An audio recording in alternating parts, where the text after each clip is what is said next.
Good afternoon, everybody, and welcome to another ESOP Centre and FS Club webinar.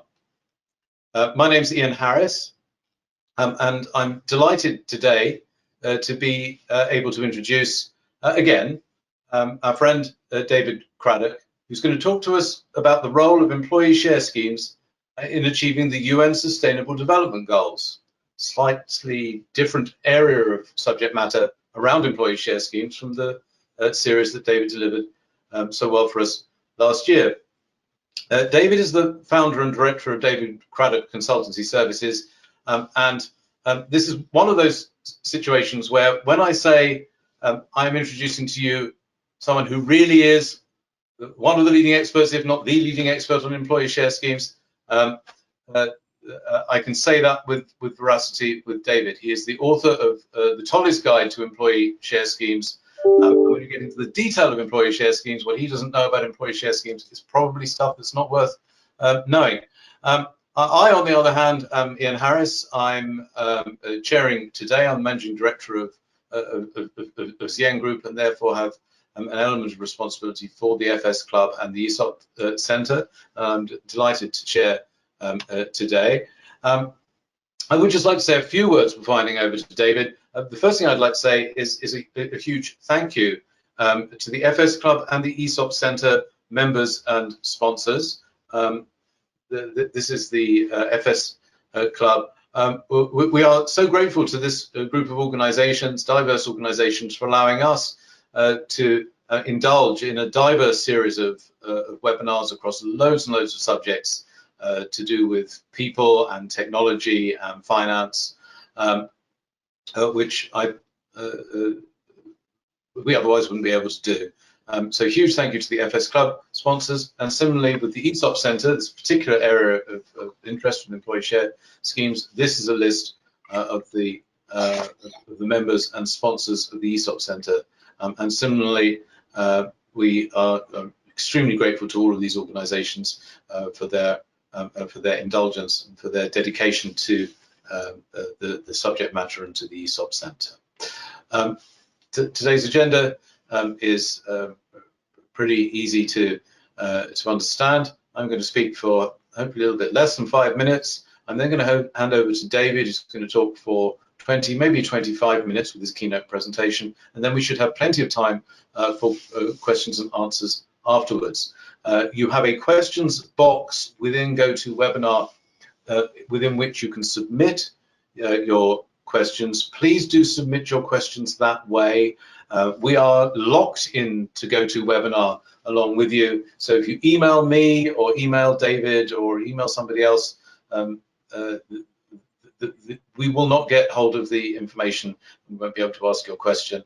But if you put it into the questions box here, we see all of that within the GoToWebinar world. We will try to cover the subject matter of all the questions. We might not be able to on this topic, but one way or another we will get back to everybody who has raised a question either live on the broadcast or afterwards. This broadcast is being recorded and will be available within about 48 hours for people to have a look at if you want to look at it again, or if you want to recommend it to other people who aren't able to attend today but are interested in this subject matter.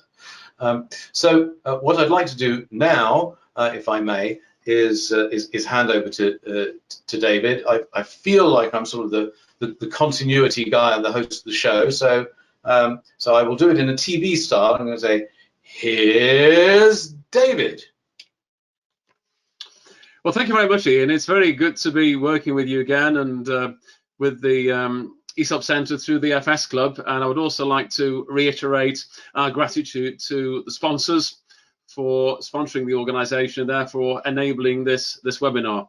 So my name is David Craddock. My practice is a practice I founded in 1997. We specialise in employee share ownership and reward management. We address also share valuation, management buyouts, employee ownership trusts known as EOTs, and investment education. And we have our USP, unique selling proposition, expertise and experience. Let's go on to the next slide. So I've got 3 slides which introduce us to the UN Sustainable Development Goals by way of a summary position. and the 2013 agenda, the target date for the Sustainable Development Arrangements. This agenda was adopted by the United Nations member states in 2015, and it's intended to provide some form of a blueprint, a shared blueprint on how to achieve peace and prosperity for all people the world over. A massive ambition indeed, and indeed for the planet and into the future. So an exceedingly ambitious set of targets. At the core of the Sustainable Development Agenda are the 17 Sustainable Development Goals. And these represent an urgent call to all nations, to all countries. And important to recognize that that includes both developed nations and also developing nations. So it's a truly global partnership which the UN is seeking to actually achieve through this initiative. And unlike its predecessors, the Millennium Development Goals and subsequently the Sustainable Development Goals of 2015 are intended to apply universally to all nations. I reiterate that point because it is so important. That wasn't the case with the previous set of goals. So the 17 Sustainable Development Goals, they recognize that to bring to an end the deprivation of the world, whether it be poverty or otherwise, the approach must include strategies that improve a whole panoply of activities, health and education, reducing inequality, which is really where we're going to be focusing on today, and to some degree also encouraging economic growth, and at the same time tackling these massive global issues of climate change and the need to protect the environment, particularly working to preserve the oceans and forests. Now, although the particular although the particular Sustainable Development Goal that this employee share scheme talk is addressing, reducing inequality within and among nations, that's Sustainable Development Goal 10, the goals do interact. Important very much to recognize that we have an interaction between all the goals really, and therefore the solutions that I am proffering as capable through the employee share scheme mechanisms and the mentality which supports employee share scheme mechanisms will impinge upon a whole range of these Sustainable Development Goals. So key focus on goal number 10, reducing inequality within and among countries. I've identified also the other goals to which they specifically and particularly interact. One is goal number 1, which of course is ending poverty in all its forms everywhere. Goal number 4, ensuring inclusive and equitable quality education and promoting lifelong learning for all. Employee share ownership is very much concerned with the initiatives to learn within a company, therefore extending that principle throughout the world and through various other mechanisms which we use to actually underpin the achievement of these goals, especially goal number 8. You can see how this is allied with reducing inequality, promoting sustained, inclusive and sustainable economic growth, full and productive employment and decent work for all. Number 9 is building resilient infrastructure, promoting inclusive and sustainable industrialization and fostering innovation.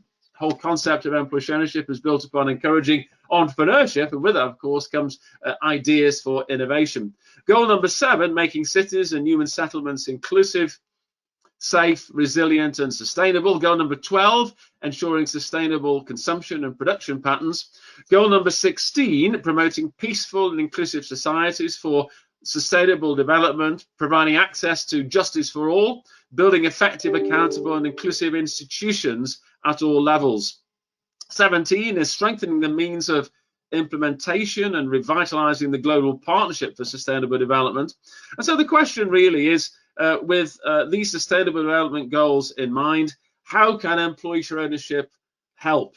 I'm going to develop that theme throughout the course of this presentation, but I'd want to, at this point, alert you to one very, very important principle, which underpins the interaction and the connection between employee share ownership and the Sustainable Development Goals. And it is this, that employee share ownership encourages personal responsibility. Is it just David saying that? No. Research actually demonstrates that. Research conducted in the US and the UK over the last 40 years plus indicates that a hallmark of an effective and an efficient employee share ownership program in a company is personal responsibility. That encourages personal responsibility within the group who are participants in the employee share scheme. So what we're seeking to do is to extend that personal responsibility into all sorts of subjects, not just within the company, but within the world. And so this brings me to what I call the great economic variables. There are what, from my economics training, I was always taught to be the the great economic variables which enable governments to manage the macroeconomic activities of countries, or indeed to encourage conditions where those great economic variables might manifest to the benefit of all involved. And so those great economic variables are employment levels, price levels, exchange rate levels, and interest rate levels, and the strategy according to each of them, and indeed in combination. So my contention is a very ambitious contention indeed for employee share ownership. That employee share ownership, I believe, has the capacity to sit within the great economic debating halls of the world alongside all these great economic variables. That properly managed and encouraged by governments, it has a very, very powerful contribution to make toward achieving the Sustainable Development Goals. So what I call here is the transition of its application from individual companies to national economies. So our focus really on a successful employee share scheme initiative is within the microeconomic dimensions of a company, of enabling those companies to use what typically we call the tax advantage schemes or the tax approved schemes, or indeed maybe schemes generated from the general legislation. But what I'm seeking to do is to transpose that thinking, to translate that thinking to the macroeconomic debating hall, and to use the economic tools which underpin employee share ownership for the achievement of national economic objectives. I then said here about the goals of sustainable national economies and stable social environments. So like the other great economic variables to which I've alluded as part of this slide presentation, employee share ownership offers itself as a support mechanism for the wider economic and social goals of productive national economies and stable social environments. So already you're seeing how employee share ownership has the characteristics to contribute to the achievement of these what appear to be very ambitious Sustainable Development Goals. Sister policies of supportive infrastructures. Well, within a company, an employee share scheme has a whole set of supportive infrastructure policies. Employee share schemes work best, so all the research tells us, including my own research, when supported by, let's say, cash profit sharing, when supported by decision taking, works councils within businesses, works committees, a proactive approach to training, a proactive approach to performance management.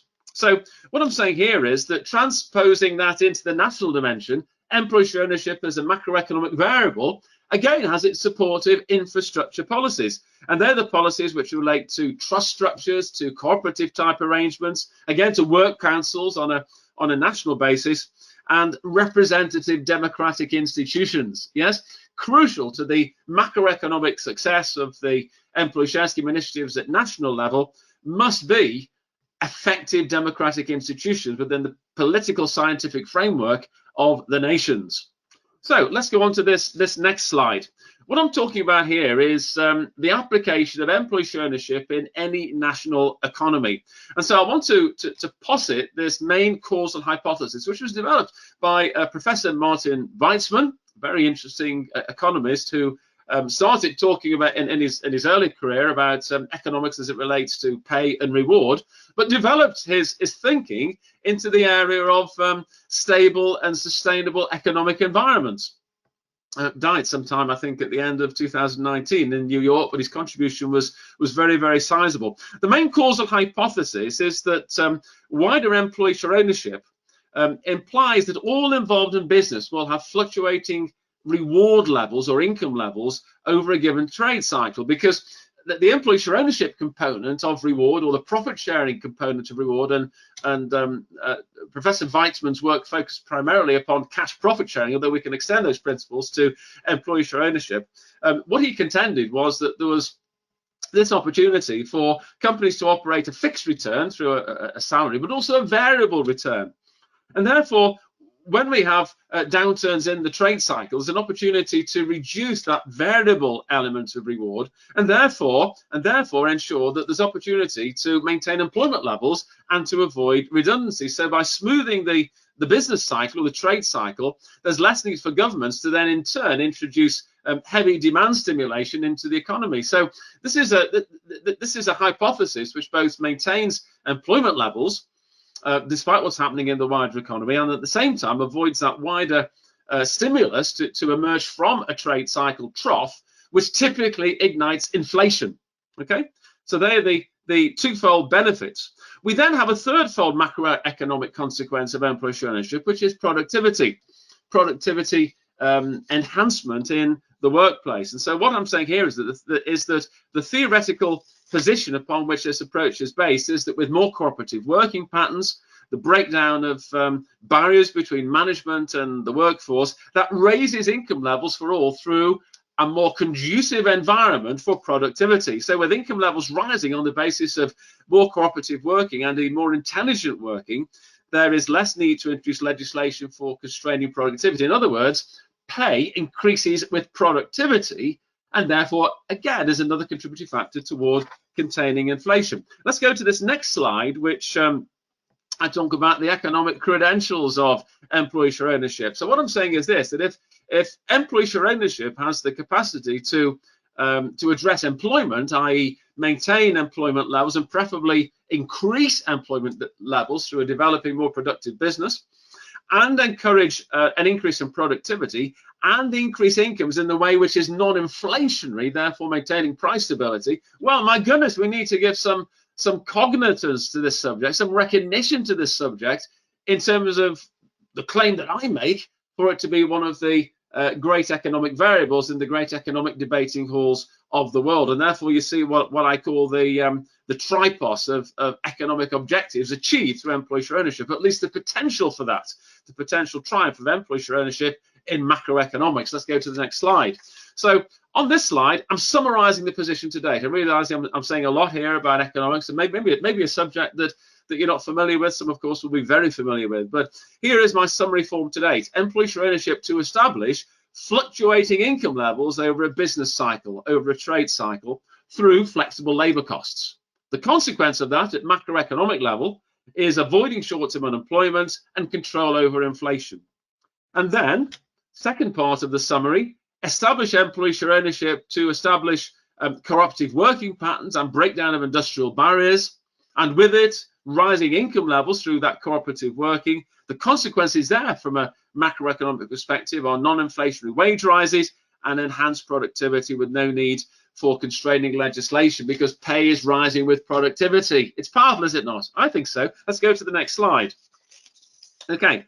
The analogy between the company economy and the national economy. This is like an introduction on the empirical studies for the success of employee share ownership within companies. And we're going to widen out these principles in order to demonstrate how they apply to national economies. So there are numerous studies which have been introduced over the world which demonstrate how employee share ownership works best with other policies. Yes? To introduce an employee share ownership program is not a panacea for all the ills of the company. It works best with other policies, accountability type policies like decision taking and works councils and performance management and training.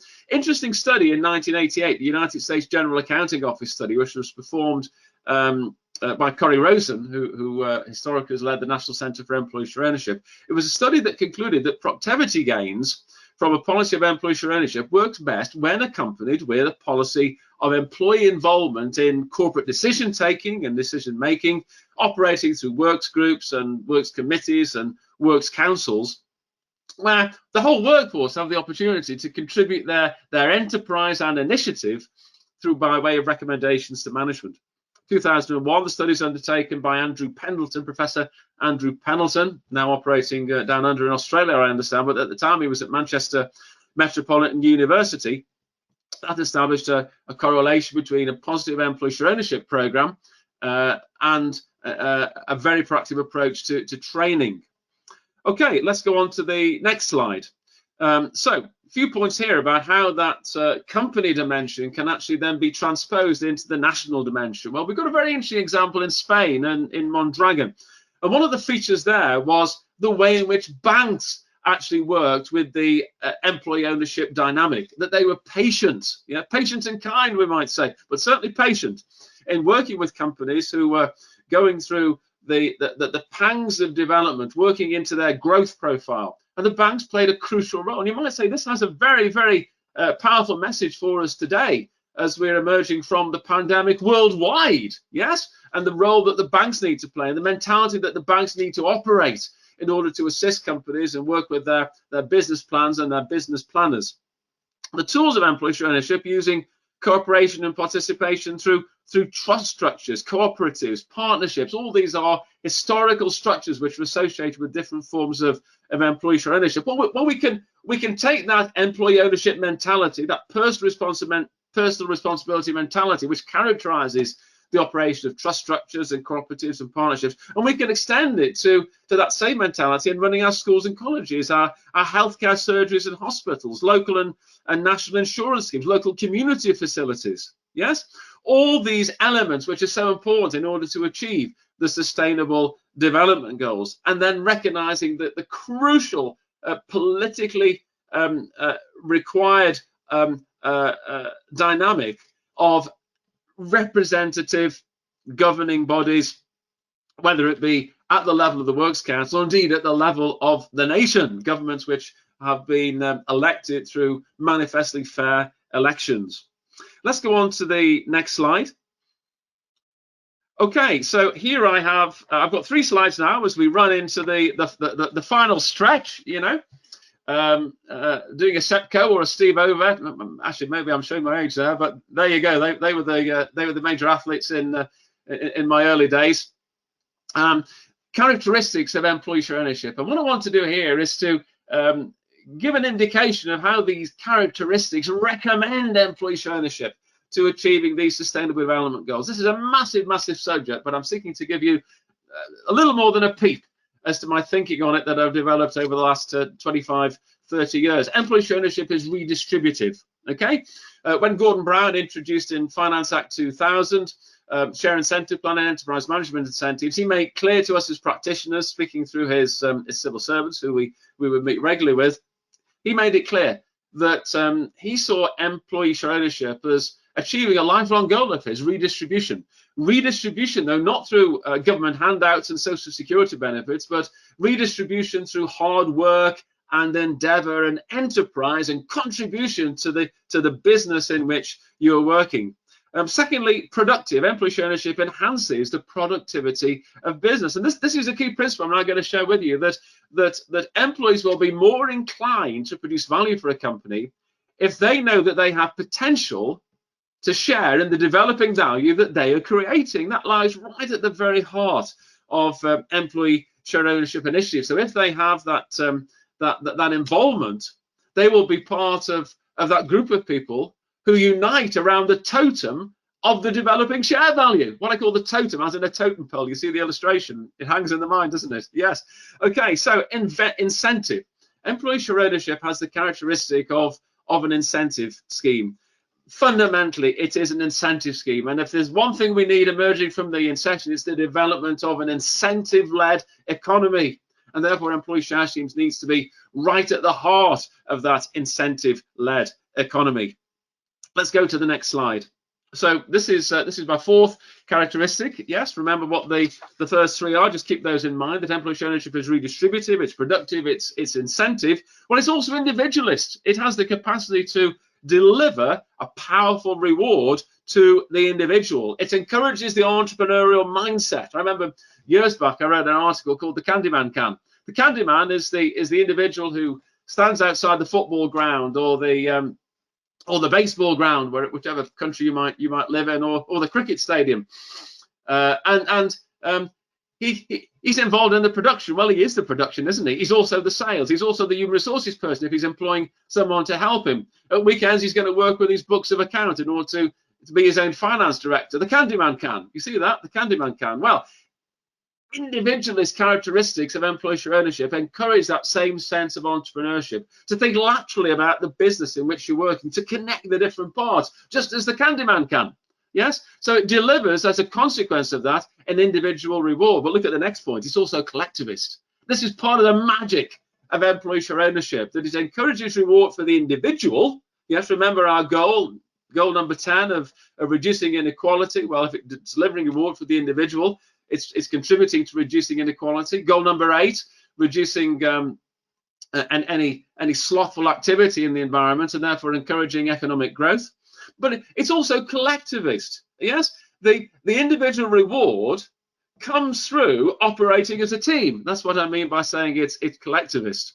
It's also educative. Yes, all the evidence shows that employee share schemes work best where there's that linkage to an educative environment, a training environment, and with that comes responsibility. Yes, you can never enslave an educated person.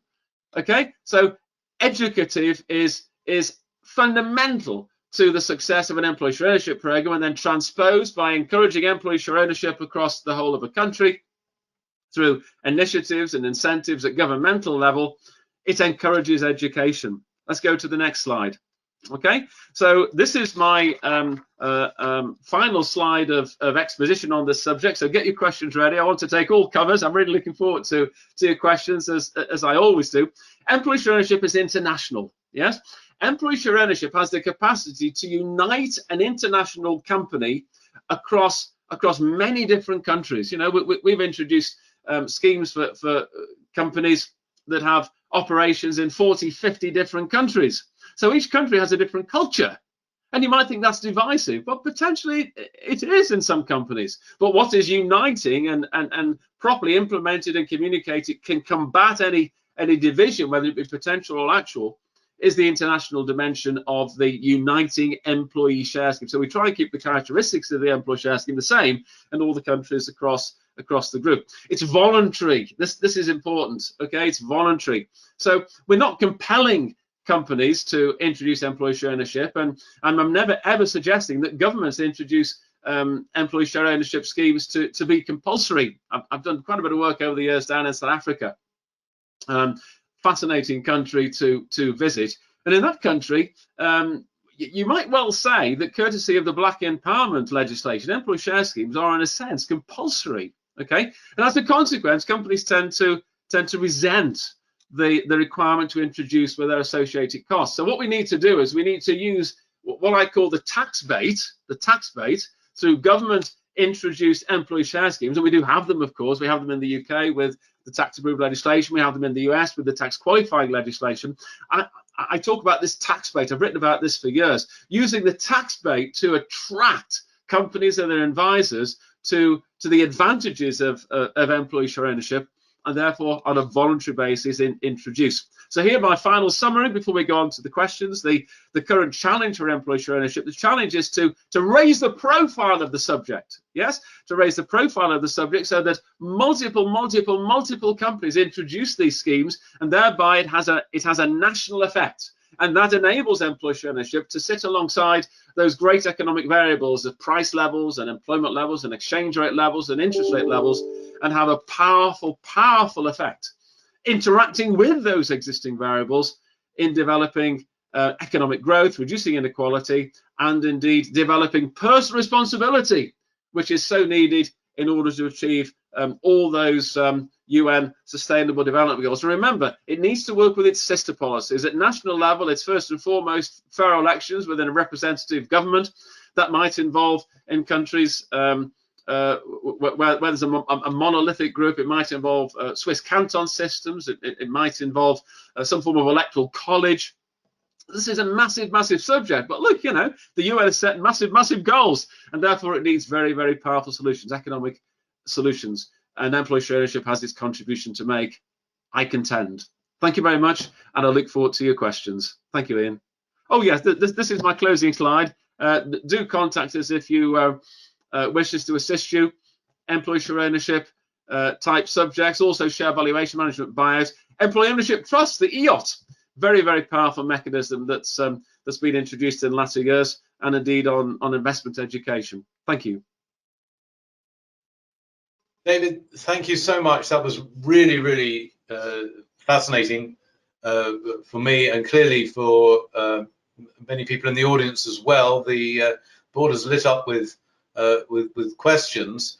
I'd like to start actually with a topic that several people have raised, maybe from slightly different angles. Ben Brabin, for example, says, how can we best extend the benefits of share ownership when a growing proportion of the population are either working in the gig economy or are not in one form or another in the conventional labour market. And Nicholas Birtles asked a very similar sort of question, with more companies using long-term contractors rather than hiring employees.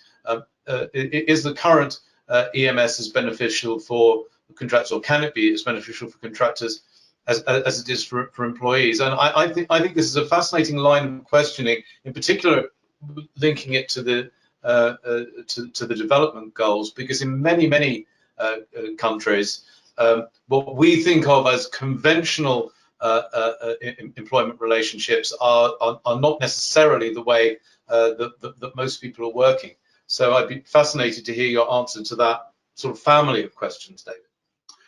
It is an interesting family of questions, Ian, and I've got a family of answers, I guess, really. I've got a multidimensional answer. One of the major problems, of course, around the world, in various underdeveloped countries in particular, and indeed in some of the developing countries, is corruption. And that corruption does distort matters considerably. It undermines stable employment, and it also undermines the capacity to produce a meaningful share valuation. Yes, so that is an endemic problem, which when we're talking about the world as a whole, we should not lose sight of. Mention given to the gig economy, fascinating subject in its own right, which emerged in the UK and the US, those two countries in particular, as a consequence of the 2008 Lehman Brothers crash, etc. So it is a very real dimension in the economy as a whole. What I would say about that is this, that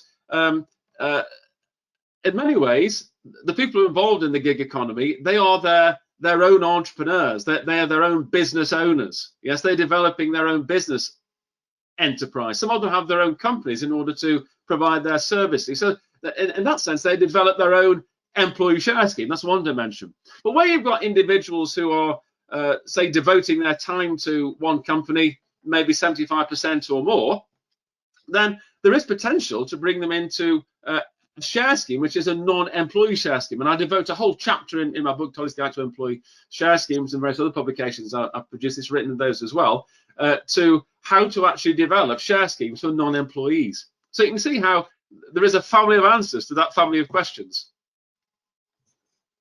David, thank you. That's yeah, that is helpful. I understand. We discussed before we came on stream today that almost any question around this broad-based topic could almost be a webinar in its own right. And, thank you for the pithy answer there. I have another sort of potentially very broad question. Several people have chipped in, mentioning this sort of elephant in the room. We are coming out of a pandemic. We talk about sustainable development, but actually we're looking in many parts of the world, including our own, worries about whether we really have gone backwards in terms of negative growth. So we're talking about a rebuilding phase. I would be very interested in your thoughts as to how you believe employee share schemes can help in this period of rebuilding and trying to build back towards sustainable development, not only in the developing world, but all over the world, after more than a once in a generation event, or probably a once in a century event. Well, it is a once in a century event, isn't it? I think you've got to go back to 1918 and the Spanish flu to find something comparable. Important here to recognize actually that going into the recession, the major economies of the world, talking here about the developed countries of the world, let's say the top 6 economies, were in pretty good shape. So it wasn't a recession which was brought upon by an economic malaise, and that should give us hope. But there are problems which potentially might hit the tracks in the not too far distant future. So in the UK, we've got this issue of what happens when furlough ends. Yes, and to what degree is that disguising a higher than declared unemployment number? But employee share ownership does have a very, very powerful contribution to make. And one of the contributions it has to make is in that thesis which I shared, which derives from the thinking of Professor Martin Weitzman, that if you can introduce a reward package, and this can be at all levels, I'm not just talking about executives, remember we're talking about everybody the world over, developed and developing countries, which includes a variable and a fixed element, And that variable element is employee share schemes. So typically, say, working with the share incentive plan, for example, that we have in the UK. That avoids outlay of cash, but gives opportunity for future reward. So there are very, very practical mechanisms that we work with, and indeed we have very practical schemes on the statute book already, which can actually assist in that planning. I would also like to give a mention to personal responsibility. I've written very extensively about this. I've written in Chartered One magazine. I've written in Chartered Media magazine as well. I've written in London Business Matters about the personal responsibility that employee share ownership generates. Okay, that is by no means an aspect to be underestimated. And simply in terms of personal hygiene during these days of emerging from the pandemic, there's a very, very powerful need to recognize the importance of personal responsibility, the sanitation procedures, maybe continuing to wear a mask where necessary, even post-vaccination. So, look at that personal responsibility. I'm trying here to speak to all countries, developed and developing and underdeveloped, which is the remit for today, connection with Sustainable Development Goals. Personal responsibility is a common denominator in any policy which is needed to address these issues that underpin the goals. Thanks. A sort of follow-up question to that, which again is something that you and I have discussed outside the webinar. I've always been fascinated with the notion of small is beautiful as a mechanism, particularly in the developing world, for economies to get moving. I also, and I know sometimes wrongly, think of employee share schemes as things that can be particularly powerful as part of government policy. We're talking about macroeconomic policy, and therefore, in larger organizations. But I also know that you can run employee share schemes in small businesses like our own. So I'd just like your thoughts about the small is beautiful. Small startup type businesses, perhaps in the developing world. Do we have models of employee share schemes that can just slot into that sort of environment and make those sorts of organizations more powerful? Well, in small to medium-sized companies, yes. That the initiatives by New Labour in their Finance Act 2000 were specifically designed to achieve an objective, which was to extend employee share ownership into the small to medium-sized companies, and it has achieved that. It has achieved that. Prior to that, although we would introduce employee share schemes into small to medium-sized companies, by no means in the proliferation and the way in which we do now. Prior to Finance Act 2000, in many ways, you might contend that it was the preserve of the quoted companies that have the ready-made share price through the stock exchange and the ready-made market through the stock exchange. But through extending into small to medium-sized companies, yes, we have the opportunity to develop employee share trusts to act as the market for the shares. We have the share valuation methodologies to develop the prices for the shares. I do come back to this issue in some of the underdeveloped nations. I don't particularly want to mention any nations because I don't really wish to be derogatory on air about this, but there is corruption. There is corruption. I've been to some of those countries and seen how difficult it is to actually talk about a meaningful employee share scheme when the person on the other side of the table knows that they can't actually deliver the data for you to produce a proper share valuation. But this is where employee share schemes works best with its sister policies. It works best with its sister policies at company level, but also at national level. When I talk about national level, what I'm saying is the impact at national level is through encouraging employee share schemes in as many companies as possible, so that the cumulative effect has a national effect, and then the national effect has an international effect. That's what I'm saying. But the sister policies at governmental level, whether it be to promote an employee share scheme in a large company or in a small company or in a very small company, is to make sure that you've got stable political governmental organizations, that you've got fair elections, that you've got representative outcomes from elections. Yes, so I agree with you, Ian. Small is beautiful, and the beauty of employee share schemes, I'll just conclude my answer on that with this point, is that it breaks down right down into the granular of one person. One person encouraged to produce his or her enterprise and innovation and initiative to contribute to that business, whether it be a small business, a very small business, or indeed a very large business. Everything comes down to the contribution of the individual working with many other individuals in the team, you know? I will need pithy answers to the next couple of questions. Yeah.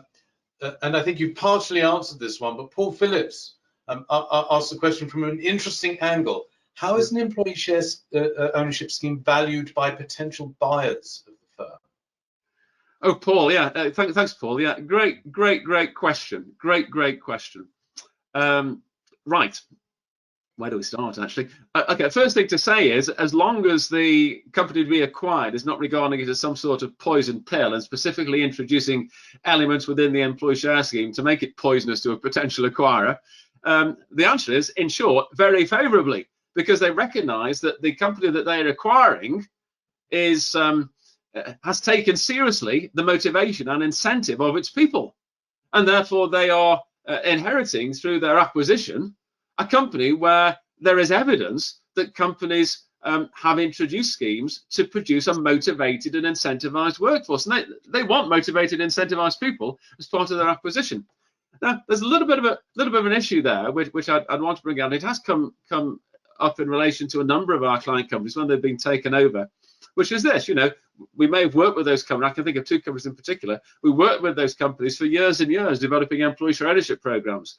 They've produced the fatted calf, as it were, to recommend them to be purchased by another company. Okay, and then the company buys them, but doesn't introduce employee share schemes for them, and thinks that the same result can be achieved without employee share schemes as was achieved pre-acquisition with employee share schemes. Now, anyone really, with half a brain, once you sit down in the light of day, can see that potential anomaly, that potential contradiction in the thinking of an acquirer. But they don't at the time. They don't, and that's sad. It's fascinating, and I mean, I'd actually love to go on chatting about this topic. One or two questions have come in really late in the piece, and I just don't think we can have time to assimilate them. So apologies if you've sent in a question really towards the end of today's talk. I will pass your questions on to David, and he will try to get back to you as best he can. But I think it's beholden upon us to conclude in good time today, and as promised. So I have a few thank yous. First of all, again, thank you to our sponsors, whom I've already thanked, but I'd like to thank them again. We wouldn't be able to do this program without the sponsors. I would like to thank the audience for your good attention throughout the webinar today. But believe it or not, we get attentiveness stats thrown at us while we're running these webinars. You've been very attentive today. Just a few things, if you're really chomping at the bit for more, there's a wealth of information on the ESOP Centre website. We have FS Club bulletins, we have Newspad to which you can subscribe. All of these are resources that are available for you through the goodwill of the ESOP Centre, and I would encourage you to look at them if you're fascinated by these topics. If you like our webinars so much that you want to come to some more, there are plenty more. Tomorrow we're talking about is data the new money. On Friday, navigating the new physical and digital workplace in the age of pandemics. Next Wednesday, how capitalism could save the planet. That should be an interesting, compact little topic. We're fighting climate change on Thursday next week. Talk about the role of global green financial centres, and on Friday next week, finance in the climate decade. So lots of people to think about there. But really, the big thank you today is to you, David. And normally we play musical instruments and things, but what I'd like us to do on this is such a big topic. Is I'd like everybody in the audience to just imagine that they are giving a round of applause. I've got no idea whether this is going to work or not. So just the power of thought. Let's all think round of applause and see what happens. Okay. Just quickly, a few thank yous from me. Thank you to you. It's always great to work with you, and I really enjoy our interaction and our preparation. Thank you to Juliet for a magnificent organisation as always, and thank you also to Malcolm Helston, the founder of the ESOP Centre, my great friend, who has always encouraged me in employee share ownership, and particularly in latter years has encouraged me to explore this area of the connection with Sustainable Development Goals. Thank you, Malcolm. Yeah, and David, once again, the round of applause was from the Wigmore Hall, but nevertheless, everyone was thinking applause, I'm sure. So, David, thank you very much. Audience, thank you very much, and we will see you all again very soon. Goodbye. Thank you.